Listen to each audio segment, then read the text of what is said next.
E agora, o que vou fazer? Compartilhe com o CVV. Nós vamos ouvir você. Compartilhe com o CVV. E agora, o que vou fazer? Compartilhe com o CVV. Nós vamos ouvir você. Compartilhe com o CVV. E agora, o que vou fazer? Compartilhe. Existe uma sensação em mim.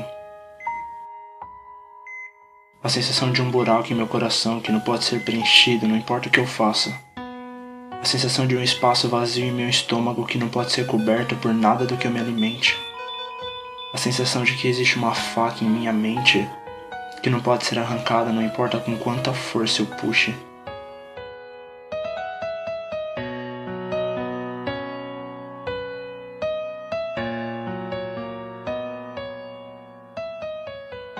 Você sabe o que é a depressão? A verdade é que não há uma maneira correta de dizer o que você sente. Você só pode sentir. Uma tristeza profunda que toma conta da mente e nunca fraqueja. Muitas vezes começa de forma simples. Uma decepção amorosa, uma complicação na saúde, uma ovelha negra na família. Logo, aquilo que você quer se torna um borrão. De repente, nada do que você faz parece certo. As pessoas passam a esperar de você algo que você não é, mas você também não sabe dizer o que você quer. As pessoas impõem suas certezas e seus ideais e elas esperam de você algo que você não consegue fazer, mas você não consegue mais dizer não. De repente, a imposição se torna ordem, uma ordem que você não sabe mais como negar. Lentamente, a sua vida, as suas escolhas começam a soar como um pecado para o mundo. E você vai se encontrar dividido entre duas realidades. Aos poucos, você perde a noção de qual delas é a sua e qual não é. Quando você se dá conta, se encontra em um estado do qual não sabe mais como sair. E as pessoas não entendem. Elas não conseguem entender o sofrimento que não pertence a elas. Mas a culpa não é delas. É difícil se pôr no lugar do outro quando você não viveu a vida dele. Não cresceu da forma como ele cresceu, não viu o que ele viu. Não sofreu o que ele sofreu. Muitas vezes as pessoas vão dizer que é frescura, que basta você melhorar, que basta você não pensar desse jeito. Mas eu sei que não é assim. E quanto mais triste você se sente, mais você se fere. Quanto mais você se fecha, mais as pessoas se afastam de você. Porque a cada momento que se passa, elas te compreendem menos e menos. E você se torna cada vez mais solitário. E as coisas se tornam obscuras. E você perde o sentido da luz. Aos poucos a tristeza te tranca, te prende e você se acostuma com ela. Daqui pra frente, muitas vezes você não demonstra mais nada a não ser total apatia. E tudo parece normal com você. As pessoas voltam e você volta para o mundo das pessoas. Mas dentro de você está uma sensação que você aprendeu a abraçar, aprendeu a gostar, aprendeu a conviver com ela. E ela já não se vai mais. E às vezes você nem quer que ela se vá. Você se acostumou a estar triste, se acostumou a viver na escuridão. Os pensamentos ruins cruzam sua cabeça e já não te assustam mais. E isso é a depressão. Depressão não é apenas se sentir triste diariamente, é não querer mais se sentir bem. Setembro Amarelo é uma ideia. Não é só sobre salvar as pessoas da depressão ou simplesmente mandar uma mensagem contra a vontade do suicídio. Setembro Amarelo não é para as pessoas com depressão. O Setembro Amarelo é uma conscientização. Ele é para você que entende a depressão. É uma mensagem para você que vê pessoas nesse estado diariamente e não sabe o que fazer. Essa mensagem é para você que está bem, que aprendeu a viver sua vida, que sabe seguir em frente sem pestanejar. É para você que entendeu como se faz para vencer a tristeza diariamente e seguir em frente. É para você passar essa mensagem adiante. É difícil entender a dor do outro, mas ninguém está pedindo que você entenda. Você só precisa entender que a dor existe. Não é graça, não é mentira, não é uma frescura para ficar deitado o dia inteiro. É um sentimento. Assim como o amor, assim como a alegria, ele não precisa ser compreendido, mas ele precisa ser aceito. Ninguém está pedindo que você salve as pessoas, apenas que sirva de apoio, que esteja presente e consiga espalhar a sua alegria. Se você tem o suficiente dentro de você, empreste-a para alguém que tem menos. Então diga às pessoas que o sol vai brilhar amanhã. Por mais clichê que seja, diga a elas que a tristeza vai passar, que elas precisam ser pacientes. Peça a elas que não desistam. Mostre que você se importa. Demonstre carinho, amor, compaixão, coisas básicas para a vida, para todos ao seu redor. Distribua felicidade se você a possui. Não aguarde apenas para si.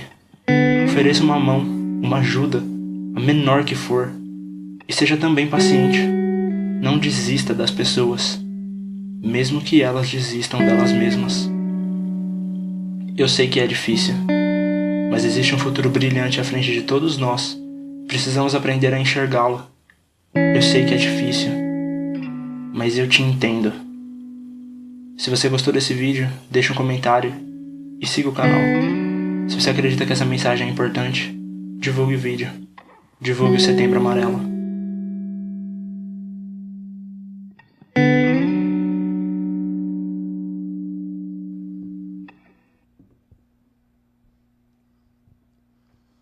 Setembro Amarelo, Janeiro Branco, unindo esforços pela valorização da vida. Falar é a melhor solução. Cuidar da saúde mental e prevenção ao suicídio. Estamos iniciando pela TV Com Sorocaba, com transmissão simultânea pelo Facebook, mais um programa Compartilhe com o CVV. Falaremos sobre o Setembro Amarelo, sobre o Janeiro Branco. E para refletir sobre esse tema, estão conosco Ana Carolina Ferraz de Carvalho Teixeira. Ela é psicóloga, cursando psicoterapia da criança e do adolescente. Também Roberta Holtz Rachi de Ferreira Lima, psicóloga, psicopedagoga e neuropsicopedagoga. Também está conosco Roberto Carreu. Ele é voluntário do CVV, atende pelo chat e coordenador nacional do Eixo Voluntariado. Ana Carolina, Roberta, o que nos sugere o filme que fala sobre depressão? Quando ele diz que é uma tristeza profunda que toma conta do coração e não deixa fraquejar. É verdade? É assim mesmo que a pessoa se sente? Boa tarde. Eu queria agradecer por este momento de estar compartilhando. E sim, né, muitas vezes a depressão ela vem acompanhada desses sentimentos de angústia, sofrimento, mas não apenas isso, né? Vem a questão da ansiedade, o quanto o indivíduo muitas vezes se vê com a dificuldade de encontrar caminhos, encontrar saídas. E o quanto a sociedade acaba tendo um papel tão importante de apoio, de estar junto desta pessoa e olhar de fora, né? O quanto o olhar de fora traz novas perspectivas para esta pessoa. Boa tarde, também gostaria de agradecer o convite de estar aqui. Como a Ana falou, na verdade, assim, a gente acredita, né, muitas vezes que uma pessoa depressiva é a pessoa que demonstra profunda tristeza. E, na verdade, nem sempre isso acontece. Às vezes tem outros sintomas e a gente precisa olhar para esses sintomas também, para que as pessoas elas realmente possam ser reconhecidas no problema que ela tem, né? Porque senão fica muito difícil a gente ajudar alguém se a gente realmente não sabe o que ela tem, né? Bem-vindo, Roberto. Outra vez. Boa tarde, Ana Carolina. Boa tarde, Roberta, Húngaro, pessoas que estão nos assistindo, o pessoal que está assistindo aqui, o pessoal de casa. Estamos aqui para o Setembro Amarelo, importantíssimo movimento de prevenção ao suicídio e apoio às pessoas que passam pela depressão. É difícil para a pessoa que está no estado depressivo entender que a vida continua? Então, o que acontece é que a depressão ela tem muitas fases e intensidades, né? Então, tem intensidades mais graves e outras mais leves. Mas, de um modo geral, o indivíduo que apresenta o quadro da depressão, sim, ele tem dificuldade de ver a vida com outra perspectiva, né? Então, ele tem uma dificuldade de estar vendo alguns lados bons da vida, mas isso não é 100%, não é sempre. Então, o indivíduo ele pode ter a depressão, mas pode ter momentos onde este quadro não apresente, né? Então, pode ter momentos onde ele consiga sair com os amigos, quando é um quadro mais leve. Quando é um quadro mais grave da depressão, então ele acaba apresentando sintomas mais intensos. E assim ele tem uma maior dificuldade de estar desempenhando atividades diárias, de rotina, do social, e acaba tendo então essa dificuldade sim de olhar a vida com uma perspectiva mais leve. Na verdade, né, o indivíduo, muitas vezes, ele tem uma dificuldade em reconhecer que existe esse problema, né? E aí, quando demora muito para perceber, também demora para procurar uma ajuda, e aí, quando procura ajuda, ele já está com sintomas um pouquinho mais elevados, com uma gravidade um pouco maior. E aí, o trabalho é um pouco mais intenso, né? Por conta exatamente dessa falta de reconhecimento que existe uma coisa positiva que pode acontecer na vida dele, que pode mudar essa situação que ele está enfrentando. Setembro é o mês da prevenção ao suicídio, a campanha Setembro Amarelo. E nós estamos juntando para falar de Setembro Amarelo e Janeiro Branco.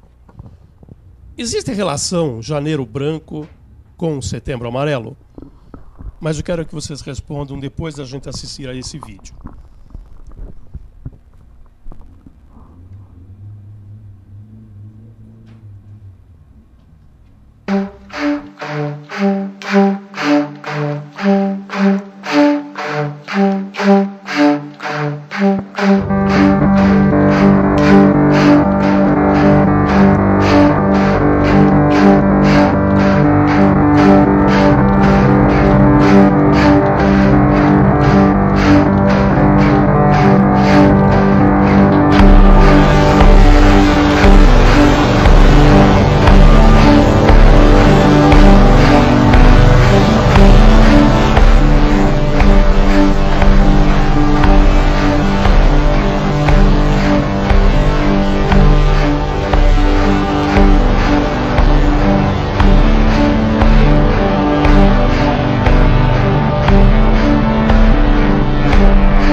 Nós teremos um evento de Setembro Amarelo, que é o mês mundial de prevenção ao suicídio. E para isso estamos organizando um lindo evento e convidando toda a comunidade para participar. Setembro Amarelo é um mês de prevenção ao suicídio. Aqui em Sorocaba nós estaremos organizando um encontro para compartilhar a importância deste momento. Este encontro será realizado no dia 9 de setembro com as oficinas da afetividade, direcionadas para crianças a partir de 7 anos, adolescentes, adultos e idosos.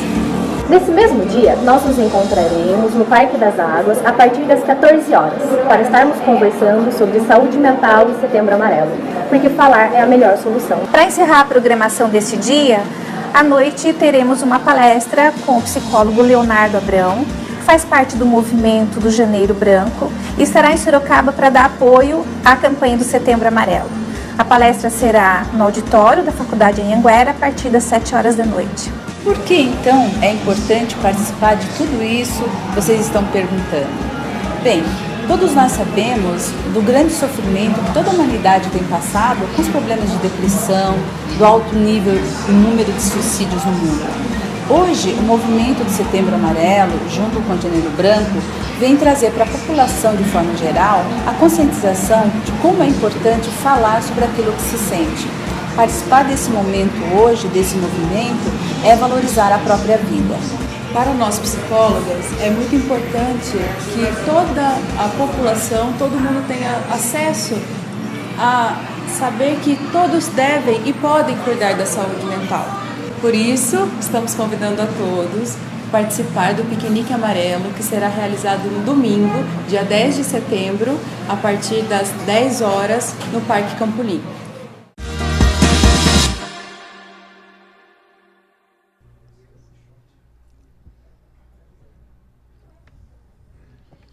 Que bom seria se tivéssemos informações, consciência da importância da saúde mental, da importância da prevenção ao suicídio, mas nem sempre é assim. Daí a necessidade de campanhas como Janeiro Branco, como Setembro Amarelo. Antes do vídeo, deixamos uma pergunta no ar. Existe relação entre o Janeiro Branco e o Setembro Amarelo? E se você puder, em poucas palavras, dizer para o telespectador o que é o Janeiro Branco, o Setembro Amarelo? Sim, existe. A relação é que os dois estão cuidando da saúde mental, né? O quanto as duas campanhas trazem a valorização e a importância de estar olhando para o indivíduo não apenas como uma saúde física, mas também como uma saúde mental. O Janeiro Branco, ele traz esta campanha no janeiro, o quanto se percebe que janeiro é o mês do início, de recomeço, de olhar novas perspectivas. Então, foi pensado nesta campanha Janeiro Branco justamente como o início de algo novo, o início de cuidar do emocional, do psicológico, e o branco como traz a paz, né? Então, o início de olhar para a vida de uma diferente maneira. E o Setembro Amarelo, ele vai trazer a questão da prevenção ao suicídio. Então, o quanto os dois têm total relação, porque, na verdade, nós estamos falando das duas coisas. O quanto é importante estar olhando para o indivíduo como um todo e estar olhando para o indivíduo como o indivíduo que precisa mesmo deste cuidado também da saúde mental. Como é olhar para si mesmo? Na verdade, para a parte emocional é mais difícil, né, para a gente olhar. Muitas vezes a gente não tem nem o reconhecimento do que se passa dentro da gente, né? E na maioria das vezes é para isso que as pessoas procuram o psicólogo, procuram o consultório, né, para realmente conseguir olhar internamente, olhar para essa questão emocional. Eu iria complementar. O quanto olhar para si mesmo, no início, ele chega a ser doído. É muito difícil. Porque nós temos conteúdos internos. O quanto é muito difícil se deparar com eles, com as nossas dificuldades, com os nossos problemas. O quanto no início do processo terapêutico, as pessoas têm muita resistência. Muitos indivíduos começam a terapia e depois de algumas sessões param, porque é difícil mesmo. Você tem que estar muito aberto e estar com um profissional muito qualificado também. E apesar deste momento de dificuldade, depois tem todos os frutos que você colhe. O quanto a sua vida vai se tornar mais tranquila em muitos momentos. Você acaba tendo problemas, como todo mundo, mas a maneira como olha para esses problemas e como trabalha com esses problemas se torna uma maneira mais tranquila. Você falou de estar com acompanhamento de um profissional e que com ele vai iniciar o seu trabalho de trabalhar aquilo que eu procuro. Quando você fala em procurar o profissional, nós estamos tratando de uma classe elitizada, aquela que tem acesso, ou a pessoa que não tem acesso a esse tratamento, ao psicólogo, estaria excluído dessa condição que nós estamos tratando aqui? Bom, acho que nós temos os dois lados, né? Então, muitas vezes, passar com um psicólogo é difícil, porque exige todo um esforço financeiro. Mas estamos caminhando para uma melhora na nossa rede pública. Então, quando o indivíduo ele já apresenta alguma dificuldade ou ele apresenta algum interesse de estar fazendo acompanhamento com o psicólogo, ele pode começar pela própria UBS, Então, a própria UBS, ela já começa a ter um olhar para este indivíduo. É o que é para ser, na verdade, né?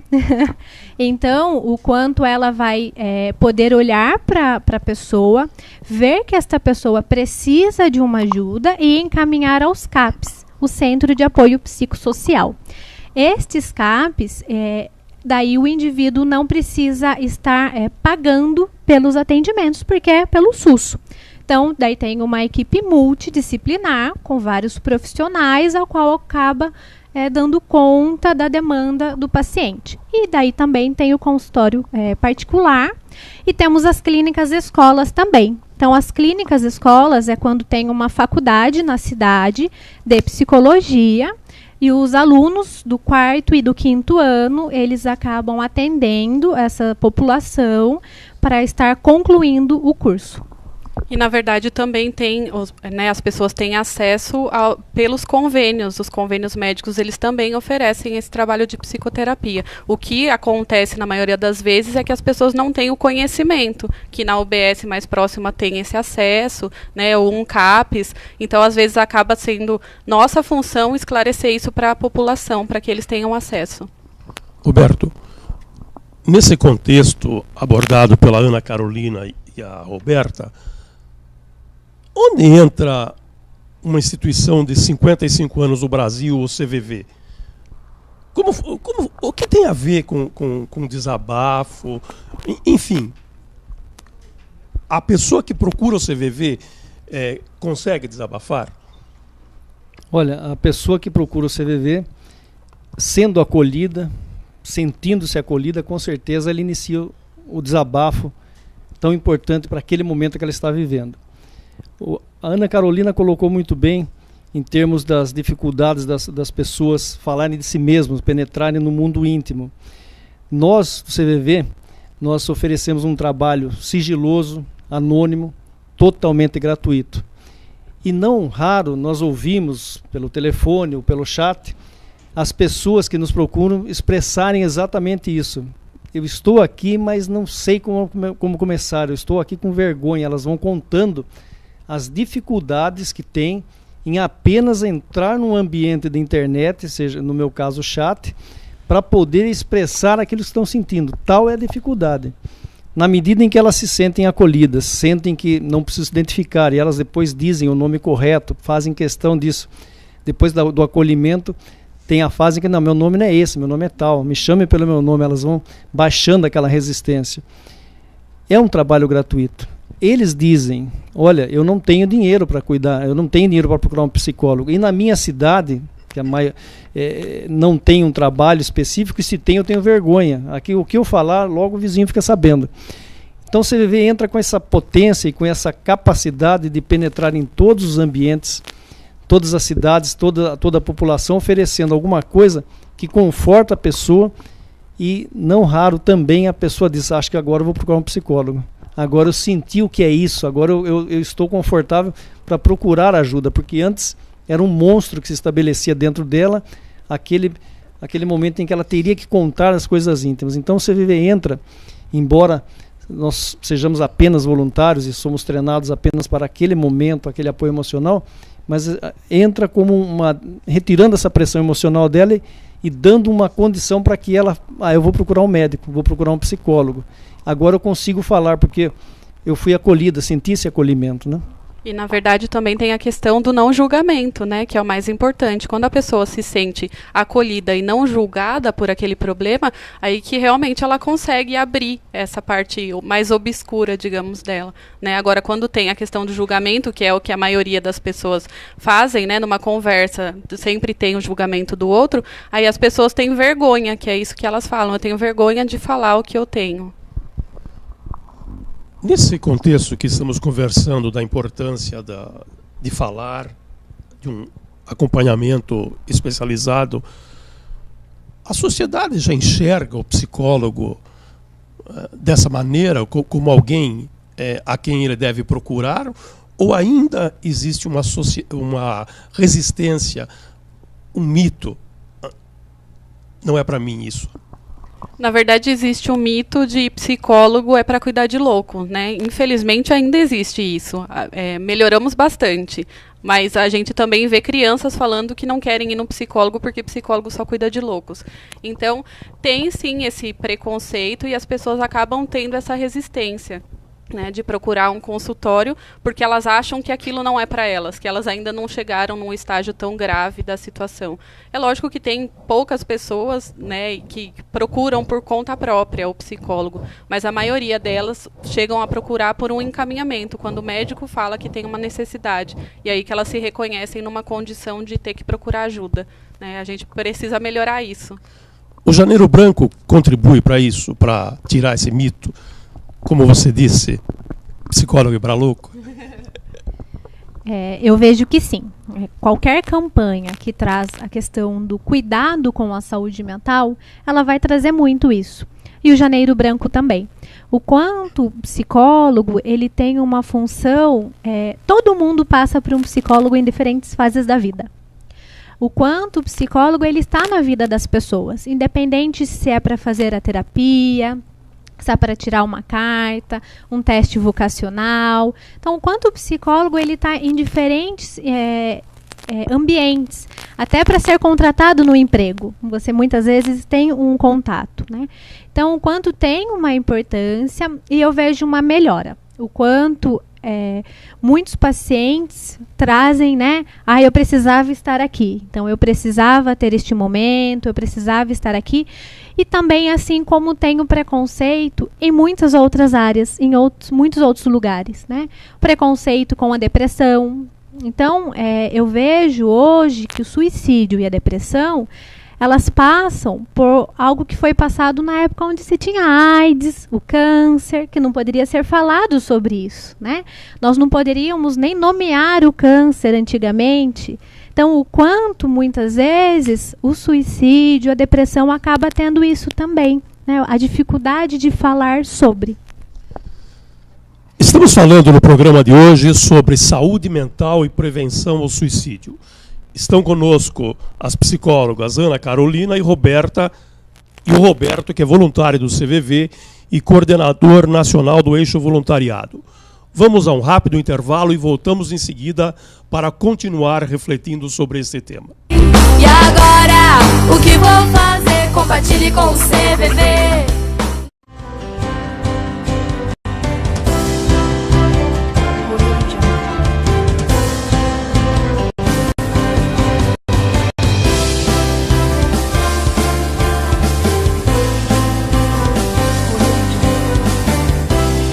Um dos maiores anunciantes da TV brasileira é o governo federal. Em 2015, empresas públicas como a Caixa Econômica, Banco do Brasil e Petrobras juntas investiram 4 bilhões e 200 milhões de reais em propaganda televisiva. Essas instituições ultrapassaram os investimentos de grupos comerciais fortes, como Coca-Cola, Nestlé, Volkswagen, e também os 2 maiores bancos privados do país, Itaú e Bradesco. O anúncio do poder público devido à origem dos recursos não pode seguir a mesma lógica das corporações privadas, mas sim promover a regionalização das ações de comunicação. Por isso, parecer de 2009 da Advocacia Geral da União autoriza o governo federal a veicular publicidades institucionais nos canais comunitários. Essas emissoras são a voz de diversos setores da sociedade civil organizada, tais como associações de bairros e comerciais, comunidades árabe, judaica, italiana, portuguesa, japonesa, dentre outras, movimentos sociais e minorias, sindicatos de trabalhadores e patronais de inúmeras categorias, como industriais, engenheiros, economistas, funcionários públicos, advogados, só para citar algumas. Além disso, nessas telas todas, as crenças convivem em harmonia: católicos, evangélicos, espíritas e religiões africanas. Se você é gestor público e anuncia em emissoras de TVs comunitárias, parabéns, está cumprindo a função social do Estado. Se não anuncia, nunca é tarde para começar. verba pública para veículos de comunicação pública. Não é esmola, mas justiça social. Uma campanha da ABSECOM, Associação Brasileira de Canais Comunitários.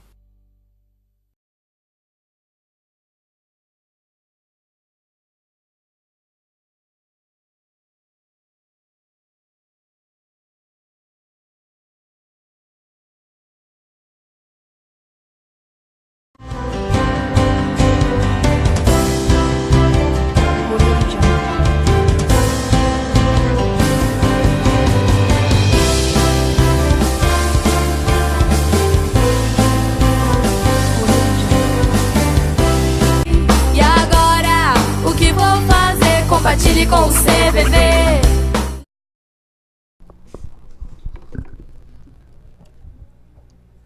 Estamos de volta com o programa Compartilhe com o CVV pela TV Com Sorocaba e transmissão simultânea pelo Facebook. Estamos falando hoje sobre Setembro Amarelo, Janeiro Branco, cuidar da saúde mental e prevenção ao suicídio. Estão conosco Ana Carolina Ferraz de Carvalho Teixeira, que é psicóloga e cursa pós em psicoterapia da criança e do adolescente. Roberta Holtz Rachid Ferreira Lima, psicóloga, psicopedagoga e neuropsicopedagoga. E também Roberto Carreu, que é voluntário do CVV e coordenador nacional do Eixo Voluntariado. Roberto, um mês inteiro, setembro, falando sobre prevenção ao suicídio. Não é muito tempo um mês para falar sobre isso. A abrangência do suicídio no mundo justifica uma campanha dessa magnitude?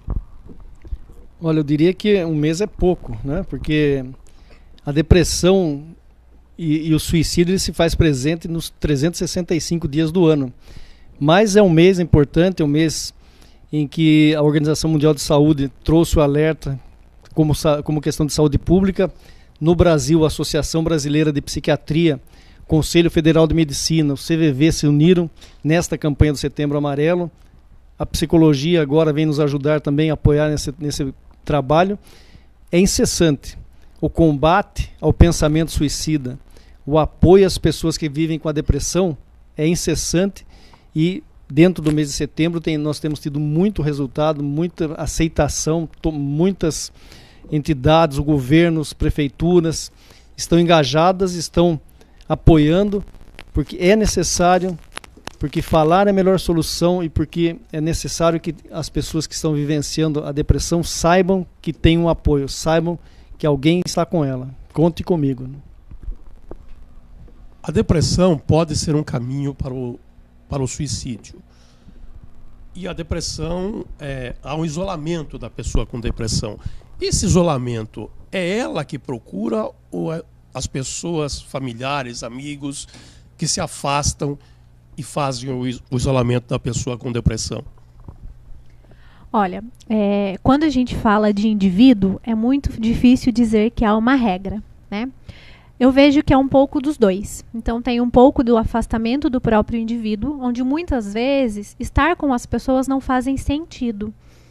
Não faz sentido estar numa reunião em família, numa confraternização, não faz sentido estar no trabalho, não faz sentido estar no estudo. E, por outro lado, nós temos a sociedade que não estão preparadas ao cuidado, em olhar para esta pessoa. Por que essa pessoa está se afastando? O que ela está sentindo? E essa sociedade acaba muitas vezes não buscando esta pessoa. Acaba não dando um apoio. A depressão, muitas vezes, acaba entrando com uma questão da frescura. Né? Acho que todo mundo já ouviu isso em algum momento. Ah, é frescura, não é nada. Só que não é bem assim, né? A gente sabe o quanto a depressão ela é grave sim, ela precisa ser olhada sim, ela precisa ser discutida sim, pois a sociedade tem um papel fundamental. Então, o quanto a sociedade como um todo tem que estar preparada. A questão do um mês inteiro para falar sobre isso é pouco mesmo, né? O quanto nós temos que falar todos os meses, nas escolas, no trabalho, no social como um todo. Porque nós temos as escolas com um olhar para essas crianças, porque hoje em dia nós temos muitos casos de adolescentes, né, estando com depressão e estando em risco quanto à sua vida. Então, a gente precisa, sim, ter um olhar social para as pessoas estarem conseguindo estar com uma pessoa que tem depressão e conseguir ajudá-la. Você acha que o que é preciso para sensibilizar a sociedade ao despertar de uma atuação acolhedora, como ensejou a resposta da Ana Carolina? Na verdade, um esclarecimento, né, do que é a depressão, como as pessoas se sentem, porque às vezes as pessoas não têm o conhecimento do que é. E aí elas não sabem o que fazer para ajudar o outro, né? Então, quando a gente tem essas campanhas de mobilização social, é exatamente para isso. Então, né, em setembro, a gente não quer cuidar das pessoas que têm essa propensão ao suicídio, mas mostrar para a sociedade o que acontece com essas pessoas para que elas também possam ajudar. Então, essa conscientização social, né, esse esclarecimento faz com que as pessoas consigam também ajudar o outro que tem depressão, entender o que ele pode fazer para ajudar essa pessoa. É isso que procuramos fazer em todos os nossos programas, visando a trazer esclarecimento e informação para você, telespectador, que nos prestigia com a sua audiência. Vamos assistir a mais um vídeo e em seguida voltamos refletindo sobre Setembro Amarelo, Janeiro Branco, saúde mental. Eu surto, quebro as coisas da cozinha, da sala, surto. Tem preconceito, minha família. Ah, ele tem doente, pensa doente, doente, é louca. Assim.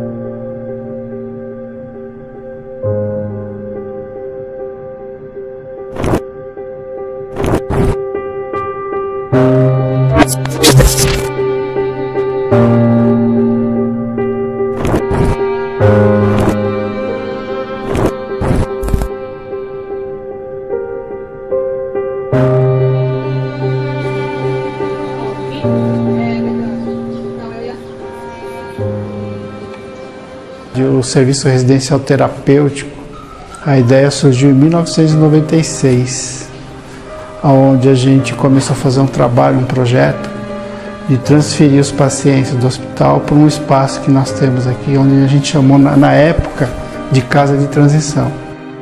Eram pessoas que eram abandonadas pelas famílias, não tinham referência familiar nenhuma. Segundo, a gente sempre acreditou que as pessoas fora do hospital teriam melhores condições de vida. Em outubro de 2005 nós montamos as primeiras residências no hospital. Então antes a gente iniciou um projeto de preparar essas pessoas para ir para a residência. E hoje hoje a gente tem 11 residências terapêuticas em São José dos Campos e mais 2 na cidade de Jacareí que a gente administra também. Então nós temos 13 residências terapêuticas. São 116 pessoas que foram deshospitalizadas. A ideia da residência terapêutica é devolver para essa pessoa o contexto do cotidiano, da vida, da autonomia e independência dentro de um lar e não dentro de uma instituição. Um dos critérios para ser encaminhado para a residência terapêutica é ter longo tempo de internação em um hospital psiquiátrico e não ter vínculo familiar, né? Então, a maioria dos moradores da residência terapêutica não tem como retornar para a família de origem. Ou porque é uma família também adoecida, ou porque é uma família que abandonou essa pessoa há muitos anos, ou simplesmente porque ele em algum momento foi andarilho e saiu de casa, não sabe o endereço, não sabe voltar e parou naquela instituição. De fato, o que a gente nota é uma fragilidade nos vínculos familiares desses moradores, e a presença do abandono e da violência também é muito comum.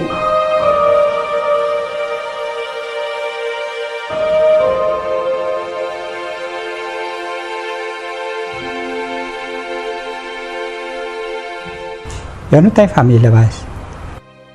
Eu só tenho 2 irmãos no Paraná, mas faz 30 anos que eu não vejo eles. Já faz tempo. E inventou de pegar uma tesoura e cortar minha língua no meio. A mãe adotiva. Daí fiquei traumatizada e fugi de casa, fui morar pra rua. Lá na frente, né? Porque eu não conheço a minha família. Não conheço. Eu vejo eles, mas não conheço. De perto, assim, sabe? De abraçar e beijar, de jeito nenhum.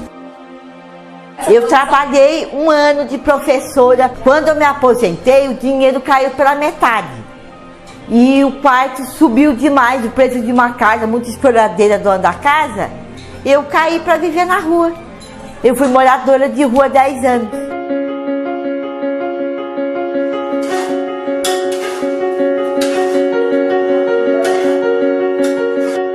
Aqui é melhor. Bom, aqui é melhor porque eu tenho a caminha para dormir, certo? Eu tenho o chuveiro do banho, né? Eu tenho a comidinha que eu faço, um dia que eu não faço, tem a outra cozinheira que faz. Aqui, assistente social também pede ajuda de governo para as doentinhas, né? Nós temos uma ajuda de governo que um dia vai ser dada. Que é sossegada, é uma vida de rotina familiar, né?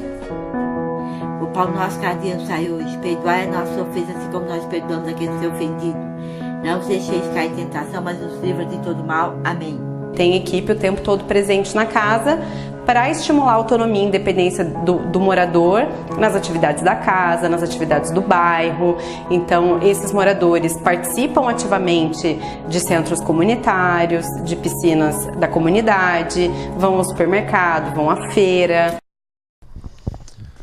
O filme que acabamos de assistir dá a ideia da residência terapêutica e é uma experiência do Centro de Valorização da Vida. O que é uma residência terapêutica? Bom, a residência terapêutica, ela veio para substituir o hospital psiquiátrico.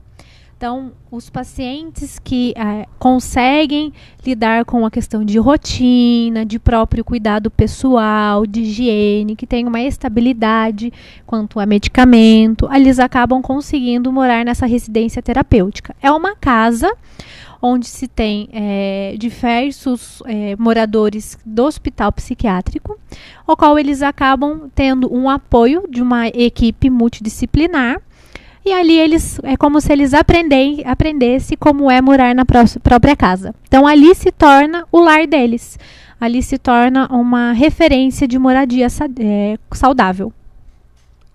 Eu não ouvi direito, acho que eu perdi alguma parte aí. Por que não voltar para a família? E a diferença de por que não voltar para a família e por que ir para a residência terapêutica? Não voltar para a família porque muitas vezes as famílias não querem que volte. E também muitos que estão lá não sabem onde estão a família. Tem toda uma questão de que, como nós pudemos ver no vídeo, então eram andarilhos, ou a família chegava ao hospital e abandonava essas pessoas. E daí perdeu-se o contato, né? É diferente há anos atrás do de hoje. Então as pessoas mudavam de endereço, mudavam de telefone, não existia celular há muitos anos atrás. Então, quanto esses pacientes de hospitais psiquiátricos são pacientes antigos de moradia do hospital, não são pacientes novos de agora. Então, acaba tendo toda a dificuldade de morar com a família, porque não é sempre que a família deseja e também porque muitas vezes não sabe onde essa família se encontra. E se tiver uma família que queira, por conta de tudo isso que a Ana Carolina falou, podemos dizer que a família está preparada para essa reinserção familiar do egresso do hospital? Na verdade, o paciente tem condições de voltar para a família, né? Nós estamos falando de pessoas que conseguem ter uma autonomia, mas a família, na maioria das vezes, não está preparada, por não saber lidar com uma pessoa que teve uma doença mental, né, que eles falam, mas é de questões psiquiátricas, né, e aí a família não sabe e fica naquela insegurança de, mas e se ele tiver um surto, né, e se ele ficar agressivo, o que eu vou fazer?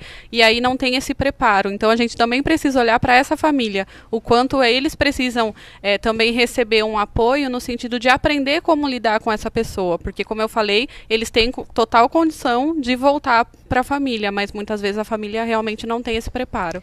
E quando eles conseguem, né, encontrar a família, e eles retornam a essa família, os pacientes já saem do hospital psiquiátrico com uma carta de encaminhamento, com relatório médico, relatório da equipe, para ser inserido no CAPS da cidade.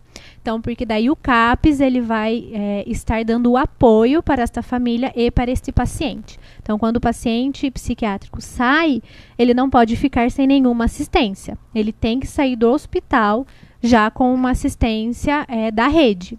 E daí a gente fala de como deve ser, né? Então, essa família deve ser preparada também, de estar explicando para esta família como é a rotina com esta pessoa. Essa orientação às famílias é oferecida pelos CAPs, no caso dos órgãos da política pública? Sim, então quando está no hospital psiquiátrico, os próprios funcionários já podem começar a realizar esta orientação, e quando está inserido no CAPS, esse CAPS, o CAPS ele realiza um atendimento individual, grupal para o indivíduo e de orientação e escuta à família. Então, o quanto o CAPS pode fazer isso também. Vamos assistir a mais um vídeo. Olá a todos, olá colegas da psicologia, olá Jô, muito obrigado pelo convite. Eu sou Leonardo Abraão, psicólogo de Uberlândia, Minas Gerais, e venho falar rapidinho para vocês sobre o que é a campanha Janeiro Branco e sobre essa maravilhosa parceria da campanha Janeiro Branco, juntamente com a campanha Setembro Amarelo e o CVV de Sorocaba, São Paulo. Há 4 anos atrás, nós, psicólogos de Uberlândia, nos reunimos no WhatsApp e pensamos numa campanha, numa grande campanha, que gerasse psicoeducação, em que fôssemos às ruas de Uberlândia falar com as pessoas sobre a importância de cuidarem das emoções, sobre a importância de cuidarem dos sentimentos, sobre a importância de olharem para os seus comportamentos e relacionamentos, entendendo que falar é sempre a melhor opção, falar é solução e prevenção em relação à saúde mental, em relação à saúde emocional. Ainda mais em um tempo em que a humanidade está emocionalmente adoecida, em que as taxas de suicídio, depressão, ansiedade fugiram ao controle. Então é importante que nós, profissionais da saúde, e todos os profissionais envolvidos com a causa da saúde mental, vamos às ruas falar com o povo sobre como falar é importante para se prevenir em relação à saúde mental e saúde emocional. E foi assim que a campanha nasceu em Uberlândia, cresceu e ganhou o Brasil, e agora chega a Sorocaba nessa parceria com o CVV e o Setembro Amarelo.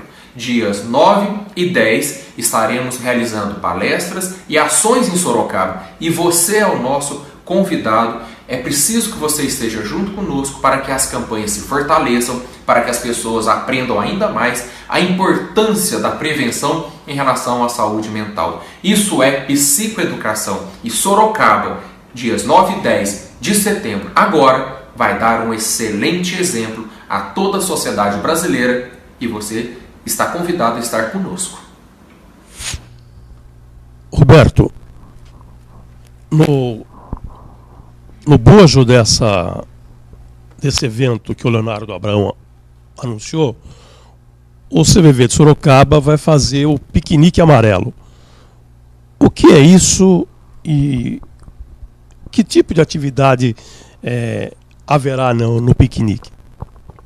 Bom, o piquenique amarelo, primeiro do evento a ser feito este ano, né? Nós já fizemos outros eventos em outros anos, mas o conceito do piquenique é a união da família, é trazer as pessoas para se unir no ambiente externo, né? E será aqui no Campolim, vários eventos, teremos shows, teremos tendas, o CVV estará lá mostrando como funciona o CVV, divulgando o CVV, outras entidades, associações, pessoas estarão colaborando. É um trabalho que acontece em Sorocaba, mas acontece em todo o Brasil. Nos 80 postos do Brasil e em outras cidades também são feitos vários eventos, iluminação de prédios públicos. Em Sorocaba, a Câmara Municipal estará iluminada na cor amarela, já está. Estivemos hoje na Câmara Municipal agradecendo e recebemos do presidente da Câmara Municipal uma lista enorme de atividades que a Câmara está desenvolvendo internamente para a campanha do Setembro Amarelo. Então é um envolvimento maciço do poder público. As pessoas de Sorocaba estão colaborando e muito. E nós temos, neste evento do domingo, que já estão todos convidados a partir das 10 horas, é a sensação de ir para a rua, ir para fora, ir para o ar livre, reunir pessoas, conversar, conhecer esse movimento pela vida, esse movimento do Setembro Amarelo. E ao esclarecer, ao conhecer o que é o movimento, passarmos a prestar atenção nas pessoas próximas, nos amigos, no trabalho, na escola, na família, e ver até onde que as pessoas não estão bem e como podemos ajudar. Este é o mote do Setembro Amarelo, cujo piquenique amarelo que nós vamos ter agora no domingo vai unir as pessoas da cidade com essa finalidade. Eu costumo dizer que quando essa bancada aqui recebe fera, coloca um acelerador no ponteiro do relógio. E o tempo passou rapidamente e estamos chegando ao final do nosso programa. Mas antes disso, eu gostaria de abrir para você, Ana Carolina, para você, Roberta, para você fazer as considerações finais voltadas ao nosso tema, às campanhas, enfim, o microfone é seu. Obrigada. Senti o mesmo quanto ao tempo. Bom, eu queria dizer um pouco sobre, muitas vezes dizemos, falar é a melhor solução, e é real, né? Então, para quem fala é a melhor solução, estar falando de suas angústias, dos seus sentimentos, o quanto isso vai aliviar, e para a sociedade também. Então, a gente falar para a sociedade sobre a prevenção do suicídio é a melhor solução também. Quanto devemos estar falando o tempo todo sobre isso para estar conseguindo alcançar melhores resultados. Obrigada. Bom, também gostaria de agradecer, né, esse momento aqui que passou num piscar de olhos.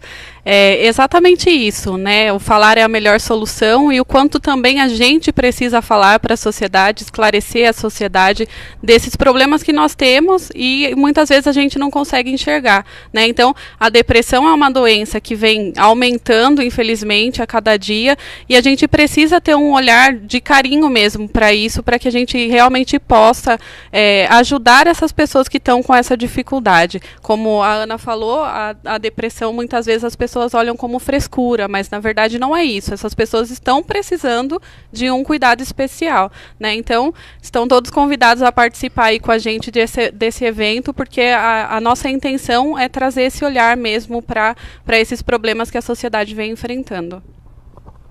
Roberto. Obrigado, Ana Carolina, Roberto, pela colaboração aí com o CVV. Em www.cvv.org.br as pessoas poderão encontrar todo o movimento do Setembro Amarelo pelo Brasil afora. No 141, que é o nosso telefone local, as pessoas poderão ter mais esclarecimento ou colaboração, participação. É aberto ao público. Domingo estaremos abrindo o piquenique amarelo, este movimento de conscientização sobre gravíssima situação que é o suicídio e os pensamentos suicidas. E se você que está nos ouvindo perceber uma dificuldade de um amigo, diga para ele, conte comigo é o mote da depressão. A pessoa precisa sentir que você está do lado dela. Então diga para ela, conte comigo e participe com ela desta retomada pela vida. Muito obrigado a todos. Roberto, antes de encerrar propriamente dito, gostaria que você em rápidas palavras, dissesse sobre a experiência do CVV chamada 188. 188, telefone totalmente gratuito, já está funcionando no Rio Grande do Sul desde setembro do ano passado. Agora, a partir deste mês de outubro, início de outubro, deve ser oficializado para mais 8 estados: Amapá, Roraima, Rondônia, Acre, Santa Catarina, Rio de Janeiro, Mato Grosso do Sul e Piauí. 12 milhões de pessoas no Rio Grande do Sul, integram-se mais 45 milhões de pessoas desses 8 estados. Ministério da Saúde, CVV numa parceria inédita, 188, telefone totalmente gratuito, para que as pessoas possam oferecer ajuda para um amigo, possam utilizar o telefone como apoio, e o CVV estará lá do outro lado da linha para cooperar. Obrigado. Em nossos programas temos trazido para você o exercício da vida plena.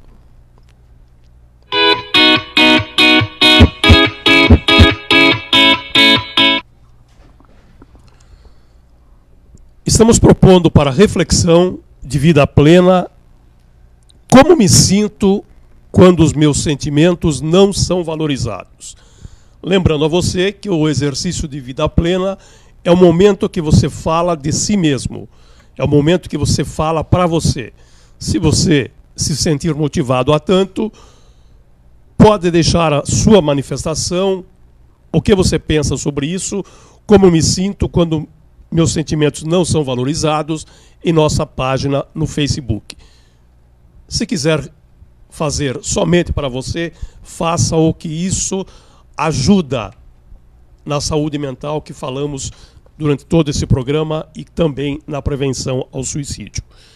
Estiveram conosco no programa de hoje as psicólogas Ana Carolina e Roberta Holtz. Mais uma vez, obrigado a vocês.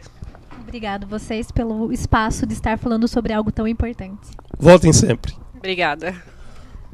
E também esteve conosco o que tem 24 anos de CVV, Roberto Carreu. Se você quiser saber mais sobre o CVV, visite a nossa página na internet www.cvv.org.br. Se você quiser se tornar um voluntário do CVV, o nosso próximo curso de formação de voluntários aqui em Sorocaba será a partir do mês de outubro. Se você quiser mais informações, ligue para o CVV 141, aqui em Sorocaba, 3232 4111. Convidamos você para estar conosco na próxima semana com mais um programa Compartilhe com o CVV. Reiteramos o convite para que você participe da campanha Setembro Amarelo e do evento Piquenique Amarelo, que ocorrerá nos dias 9 e 10. Dia 9 com palestra, com atividades de interação, enfim. Visite a nossa página e veja toda a programação. Obrigado pela sua audiência e contamos com você na próxima semana.